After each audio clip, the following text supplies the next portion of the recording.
texto. Abra sua Bíblia aí lá no livro de 1 Reis, capítulo 21.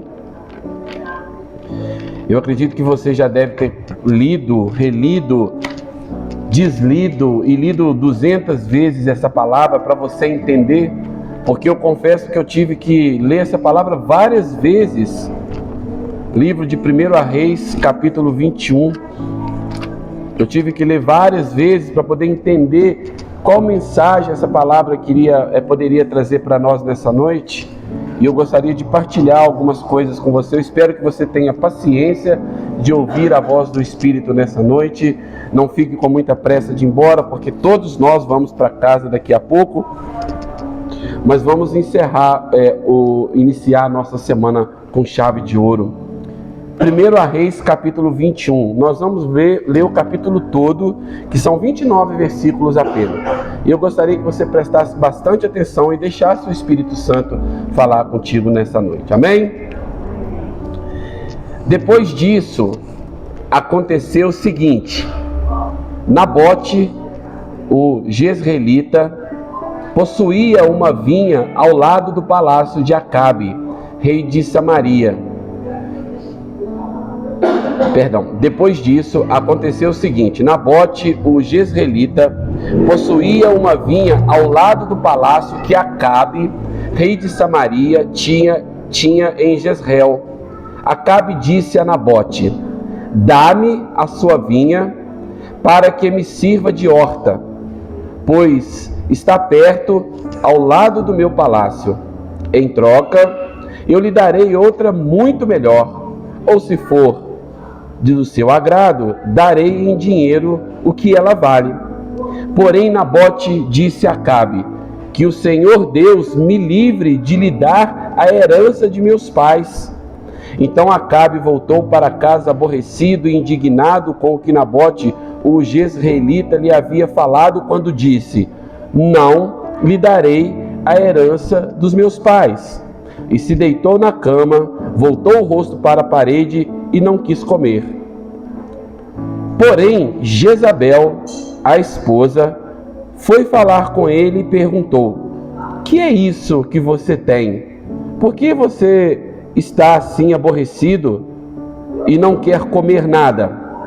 Acabe respondeu: é porque falei com Nabote, o jezreelita, e lhe disse: dá-me a sua vinha por dinheiro, ou se preferir, lhe darei outra em troca. Porém ele disse: não lhe darei a minha vinha. Então Jezabel, sua esposa, lhe disse: você está governando Israel ou não?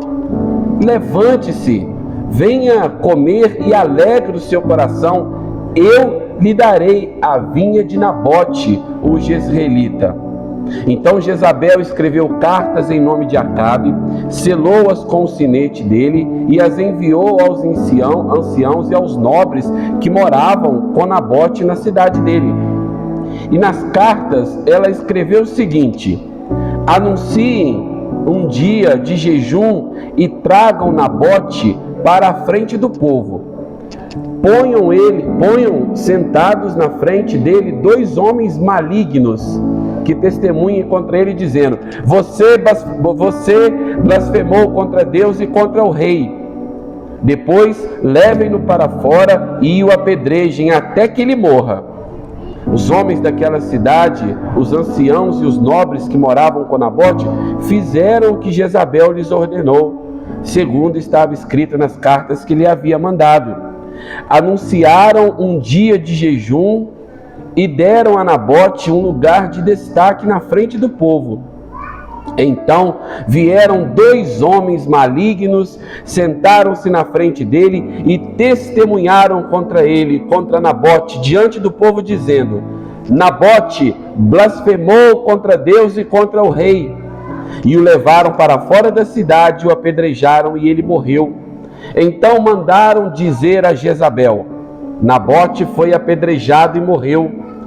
Quando Jezabel ouviu que Nabote tinha sido apedrejado e estava morto, disse a Acabe: levanta-se, toma posse da vinha que Nabote, o jezreelita, não quis dar a você por dinheiro, porque Nabote não está mais vivo, morreu. Quando Acabe ouviu que Nabote estava morto, levantou-se para ir até a vinha de Nabote, o jezreelita, para tomar posse dela. Então a palavra do Senhor veio a Elias, o tesbita, dizendo: levanta-te, vá encontrar-se com Acabe, rei de Israel, que mora em Samaria. Eis que ele está na vinha de Nabote, aonde foi para tomar posse dela. Fale com ele, dizendo: assim diz o Senhor, você matou e ainda por cima tomou a herança. Fale também o seguinte: assim diz o Senhor, no mesmo lugar onde os cães lamberam o sangue de Nabote, cães lamberão o seu sangue, sim, o seu sangue. Acabe perguntou a Elias: então, meu inimigo, você já me achou? Elias respondeu: achei sim, porque você se vendeu para fazer o que é mal diante os olhos do Senhor. Eis que trarei o mal sobre você, arrancarei a sua posteridade e exterminarei de Acabe todos do sexo masculino, quer escravo, quer livre em Israel. Farei com a sua casa o mesmo que fiz com a casa de Jeroboão, filho de Nebate, e com a casa de Baasa, filho de Aias, por causa da provocação com que você me irritou e levou Israel a pecar. Também de Jezabel o Senhor falou: os cães devorarão Jezabel dentro das muralhas de Jezreel. Se alguém da casa de Acabe morrer na cidade, os cães o comerão. E se alguém morrer no campo, as aves do céu comerão. Nunca houve ninguém igual a Acabe, que se vendeu para fazer o que era mal aos olhos do Senhor, porque Jezabel, sua esposa, o instigava. Ele fez grandes abominações, seguindo os ídolos, conforme tudo o que fizeram os amorreus, que o Senhor expulsou de diante dos filhos de Israel. Quando Acabe ouviu essas palavras, rasgou as suas roupas, cobriu-se de pano de saco e jejuou. Dormia vestido de pano de saco e andava cabisbaixo. Então a palavra do Senhor veio a Elias, o tesbita, dizendo: você viu como Acabe se humilhou perante mim? Portanto, visto que ele se humilhou diante de mim, não trarei este mal aos seus dias, mas nos dias do seu filho o trarei sobre essa terra. Até aqui. Senhor, meu Deus, meu Pai, Deus de Abraão, Isaque e Jacó, Deus Pai, Deus Filho e Deus Espírito, muito obrigado pela exposição da Tua Palavra, porque até aqui o Senhor tem nos ajudado. Muito obrigado pelo louvor, muito obrigado pelas orações, muito obrigado pelo Senhor ter nos permitido estar aqui nesta noite. Quando nós deveríamos estar fazendo outras coisas que não te agradam, o Senhor nos trouxe aqui para a tua casa, para ouvir a tua palavra e junto com as tuas ovelhas glorificar o teu santo nome. Que o teu Espírito fale aos nossos corações nesta noite. Não nos deixe sair daqui com dúvidas no coração. Que a tua palavra possa nos libertar nesta noite. Que o Senhor venha desvendar os nossos olhos para que nós possamos contemplar as maravilhas da tua palavra, Senhor. É o que nós te pedimos, papai, em nome de Jesus. Amém. Que história trágica, né, irmãos? Que história, como dizem por aí, assombrada, arrepilante, né? Uma história sinistra, cabulosa. Quando a gente ouve uma história dessa e lê, a gente vê que a Bíblia ela é um livro que não esconde nada de ninguém.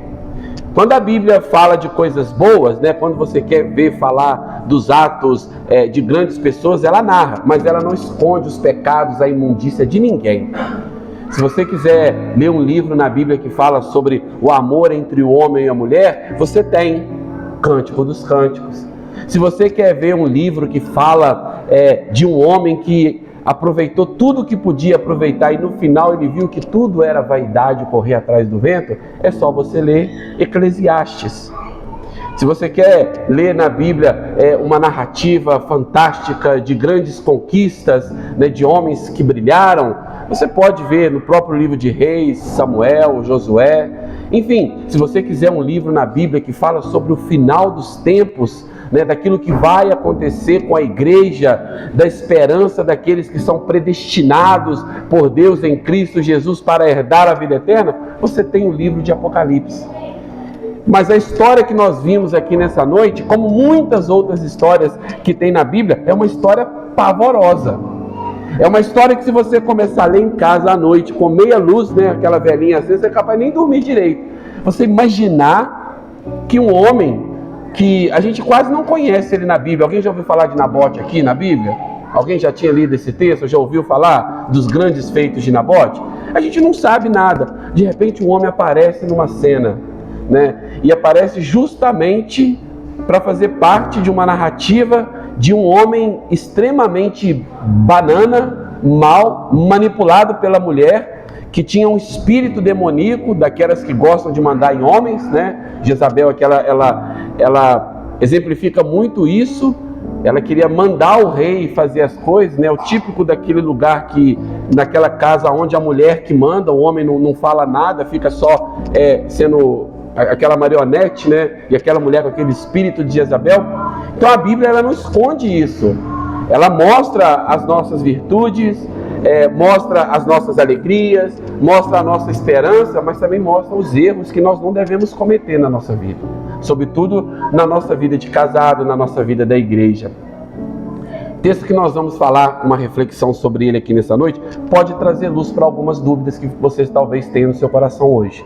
De repente o texto que nós já lemos, o Espírito Santo já começou a trabalhar, já te revelou algumas coisas que estavam ocultas dos nossos olhos, que a gente não conseguiu ver ou ouvir quando líamos em outro lugar. Talvez agora o Espírito Santo já tenha começado a revelar diante de você nessa noite. E esse capítulo 21, né, com esses 29 versículos que nós lemos agora, a gente encontra aqui uma narrativa, como eu disse, que ela é uma narrativa poderosa, angustiante sobre a vinha de Nabote. É um texto que parece que ele está meio fora, né, do lugar aqui, que não deveria estar, mas na verdade ele narra a história de um homem justo que possuía uma vinha em Jezreel, e que essa vinha, esse pedaço de terra, era uma herança. Guarda bem essa palavra até o final da mensagem. Era uma herança dos seus antepassados, era uma herança da sua família. E vemos aqui o rei Acabe, pressionado pelo seu desejo egoísta.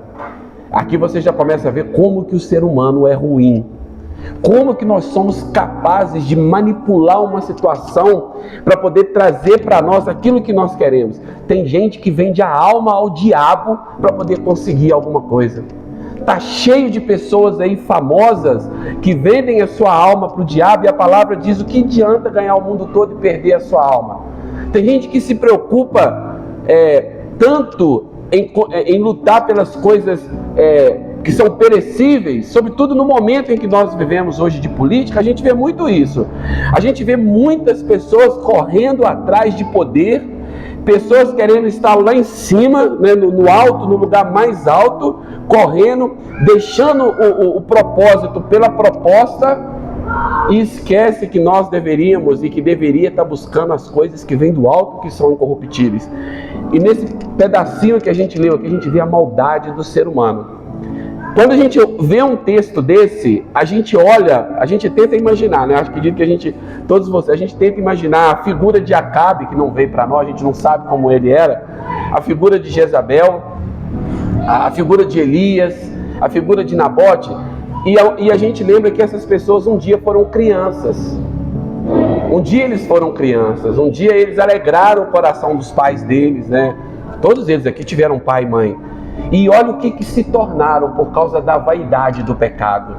Então a gente vê aqui que desde pequeno, como a palavra fala, né, lá em Gênesis, a criança, ela é má desde a sua meninice, desde o ventre dela ela já carrega esse DNA pecador, e que se ela não for bem instruída pelo pai, pela igreja, se ela não for bem instruída pela sua família, ela pode vir amanhã se tornar uma Jezabel da vida, aonde ela tramar, matar alguém para conseguir algo, impor na cabeça do rei, do marido dela, para fazer algo errado, para que ela possa se dar bem.